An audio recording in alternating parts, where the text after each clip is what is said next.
Hello and welcome back to Chips Weekly by Diana.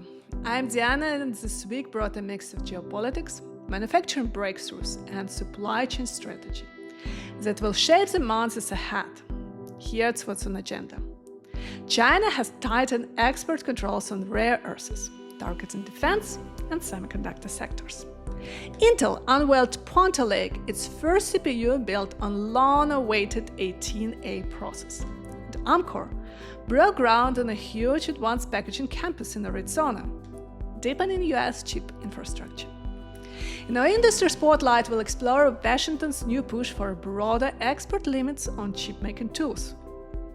And we'll close, as usual, with our chip of the week. Let's start in Beijing.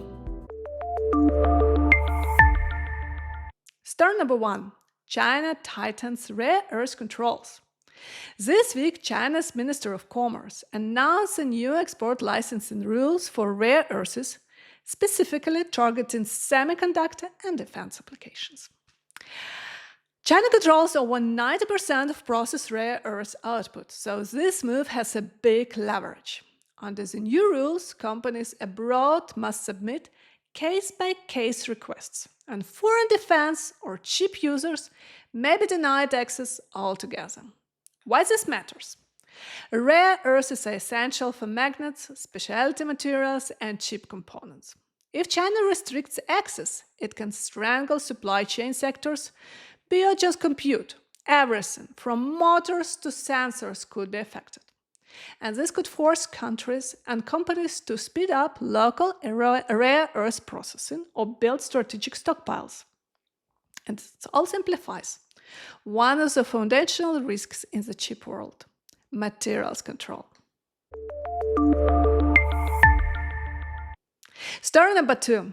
Intel's 18A breakthrough. It's a major step for US manufacturing. Intel unveiled its Panther Lake processor, the first product on its 18A node. Panther Lake integrates CPU, GPU, and AI acceleration in a single SoC, driving roughly 50% better efficiency than its Lunar Lake predecessor. The chip is built at Fab 52 in Arizona, making the debut of Intel's new process technologies, ribbon-fed transistors, and power via backside power delivery. Both shrink signal passes and drastically cut leakage. Beyond performance, it's symbolic. Intel's is proven it can produce world-class silicon at home if yields hold and foundry services gain traction. Intel could re-enter the elite circle dominated by TSMC and Samsung. Story number 3. Amkor's Arizona packaging bet. Meanwhile, in Arizona, Amkor technology broke ground on a $7 billion advanced packaging and test campus.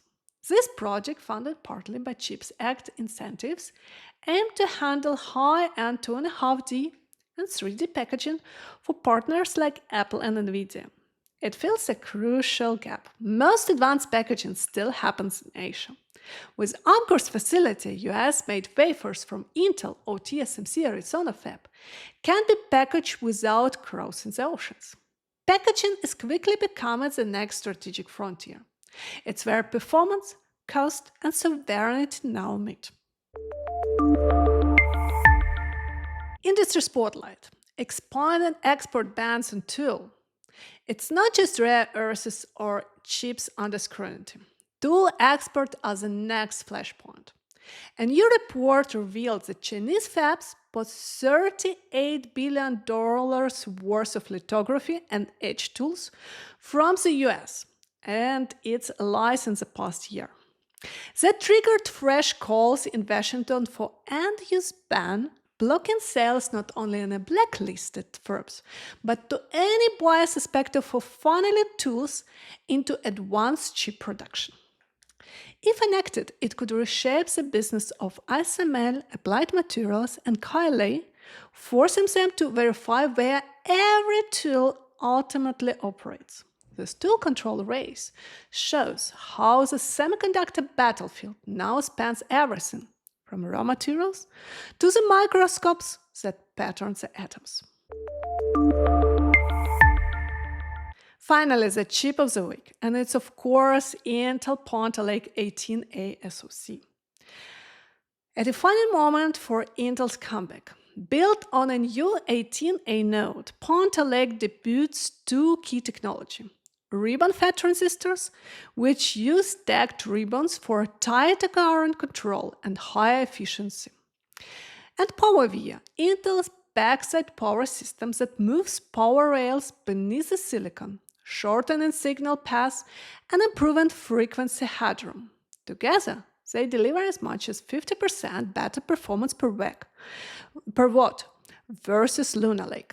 Inside Panther Lake blends high efficiency and performance CPU cores with an updated Xe3 GPU and a dedicated AI-based NPU for on-device inference, running small generative AI models and media enhancement locally instead of in the cloud.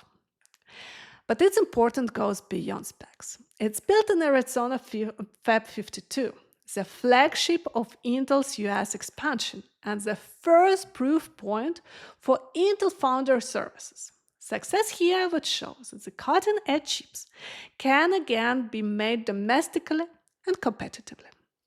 If Intel meets its performance and yield targets, Panther Lake could mark the company's return to process leadership and restore confidence in its 5 nodes in 4 years plan.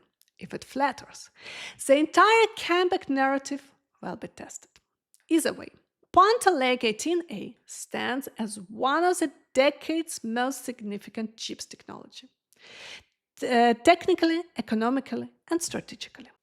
That's all for this week's Chips Weekly by Diana. If you enjoyed this episode, subscribe wherever you listen.